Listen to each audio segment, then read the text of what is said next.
Silver colour తోనే మొత్తం శారీ మొత్తం టాజిల్స్ కుట్టాను. ఇది ఎలాగనేది చూపిస్తాను. ఈ ఇంక్ బ్లూ శారీకి సిల్వర్ కలరు జరీ ఇది వచ్చింది. దానికి వేస్తున్నాను. ఈ బీడ్స్ రౌండ్ ఇవి బీడ్స్, ఇంకా ఈ టాజిల్స్ మొత్తం నేను సిల్వర్ కలరే తీసుకున్నాను. ఎందుకంటే ఈ శారీకి మొత్తం సిల్వర్ కలరే. చెక్స్ ఇప్పుడు జరీ అది ఉంది కదా, పక్కన పళ్ళు, బార్డర్, మధ్యలో గడి, ఇవన్నీ కూడా సిల్వర్ కలరే వచ్చినాయి.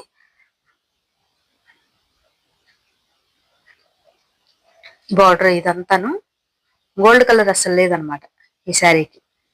ఇది ఇంక్ బ్లూ శారీ చూడండి. ఇది మొత్తం సిల్వర్. ఇట్లా లైన్స్ వచ్చినాయి అడ్డంగా, ఇలా గీతలు వచ్చి లైన్స్ వచ్చిందన్నమాట. సిల్వర్ లైన్స్ అలా వచ్చినాయి. పళ్ళు దగ్గర చాలా ఎక్కువ వచ్చినాయి అనమాట. కానీ నేను బ్లూ కలర్ కూడా వేద్దాం అనుకున్నా, కానీ ఈ కలర్ థ్రెడ్ నాకు దొరకలేదు టైంకి. ఇంకా కొంచెం ఎక్కువ 2-3 షాపులు తిరిగితే దొరికేదేమో, కానీ ఆ టైంకి దొరకలేదు. ఇంకా దానికంటే మొత్తం సిల్వర్ కలర్ వేస్తే బాగుంటుందేమో అని నాకు ఆలోచన వచ్చి మొత్తం ఇక సిల్వర్ వేసాను అనమాట దీనికి. సిల్వర్ కలర్ టాజిల్ సూది కింద నుండి పైకి తీసేసి పైన సిల్వర్ కలర్ జరీ ఇది బీడ్ పైన వేసుకోవడం సింపుల్ గా. ఎక్కువ వెయిట్ లేదు. ఎక్కువ పైన క్యాప్ ఉంది, కానీ పెద్ద క్యాప్ మరీ హెవీ అయిపోతుందేమో అనేసి నేను ఇది సింపుల్ గానే చేసుకోవాలని ఈ శారీకి ఇలా చిన్న బీడే వేసాను. ఇలా సిల్వర్ కలర్ బీడే వేసాను పైన. ఆ క్యాప్ వేస్తే చాలా ఎక్కువ బరువు అయిపోతుంది, హెవీగా అయిపోతుంది. సింపుల్ గా అయిపోవాలని, చూడటానికి అంటే లుక్ సింపుల్ గా ఉండాలనేసి నేను ఇలా ఒక బీడే తీసుకున్నాను. మొత్తం సిల్వర్ కలర్ తోనే ఈ కుచ్చులు వేసాను. వేరే ఏమి కలర్ వేయలేదు. శారీ కలర్ కానీ ఇంకా ఏది వేయలేదు. ఒకే కలర్ తోనే ఈ శారీ కుచ్చులు వేసుకున్నాను.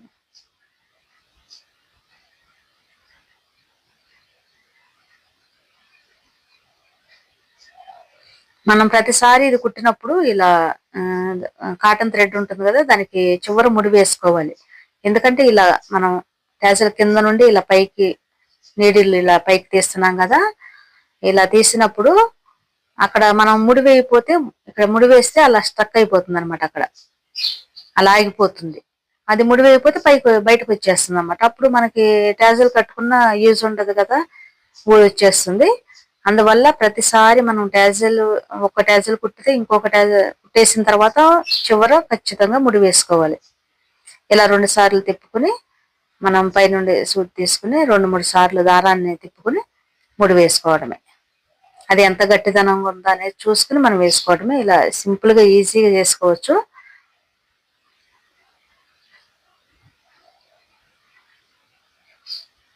ఎక్కువ ఖర్చు పెట్టాల్సిన పని లేకుండా తక్కువ ఖర్చులోని గ్రాండ్ లుక్ వచ్చే విధంగా శారీస్ మనం ఇలా రెడీ చేసుకోవచ్చు. ఇలా ప్లెయిన్ గా ఉందనుకోండి, పళ్ళు దగ్గర అంత లుక్ అనిపించదు. అదే సింపుల్ టాజిల్ అయినా, ఇలా తక్కువ టాజిల్ అయినా హెవీగా వేయకపోయినప్పటికీ చిన్న బీడ్ వేసుకున్నా, లేదా అసలు బీడ్ కూడా వేయకోకుండా ఒట్టిదే కుట్టుకున్నా కూడా చాలా బాగుంటుంది. ఈ సిల్క్ దారాలతో మనం టాజిల్స్ ఇలా కుచ్చులు కుట్టుకుంటే ఆ చీర లుక్కే మారిపోతుంది, చాలా అందంగా ఉంటుంది. కానీ ఇవి నేను దగ్గర వేయలేదు, కొద్దిగా దూరంగా వేసుకున్నాను. మరి ఎక్కువ దగ్గరగా వద్దులే, అన్ని గ్రాండ్ గానే కాకుండా కొన్ని సింపుల్ గా కూడా చేసుకుంటే బాగుంటుంది అనేసి ఇలా సింపుల్ గా కూడా కొన్ని చేసుకుంటాను. దీనికి అలా సింపుల్ గా చేశాను అనమాట. అన్ని మల్టీ కలర్ 2 కలర్స్ 3 కలర్స్ అలా వేస్తాను కొన్ని శారీస్ కి. అలా కాకుండా ఈ శారీకి మొత్తం ఒకే కలర్, పళ్ళు కలర్ సిల్వర్ జరీ వచ్చే కలరే వేసుకున్నాను. ఇలా నేను చూపించే వీడియోలన్నీ చాలా సింపుల్ గానే ఈజీగానే ఉంటాయి. ఎవరైనా సరే చిన్నపిల్లలు కూడా కుట్టే విధంగా నేను చూపిస్తాను. ఎక్కువ కష్టపడకోకుండా సింపుల్ గా ఉంటుంది కుట్టుకోవడానికి, కానీ లుక్ మాత్రం గ్రాండ్ లుక్ ఉంటుంది. అలాంటివన్నీ చూపిస్తూ ఉంటాను. ఇలాంటి మంచి వీడియోస్ కోసం నా ఛానల్ సబ్స్క్రైబ్ చేయండి. అలాగే లైక్ చేయండి, షేర్ చేయండి. షేర్ చేస్తే ఎవరికన్నా యూజ్ అవుతుంది, వాళ్ళు కూడా కుట్టుకుంటారు కదా. అలాగే పక్కన ఉన్న బెల్ సింబల్ క్లిక్ చేసి ఆల్ అనే ఆప్షన్ ఎంచుకుంటే నేను వీడియో పెట్టగానే వెంటనే మీకు నోటిఫికేషన్ వస్తుంది. Thank you for watching.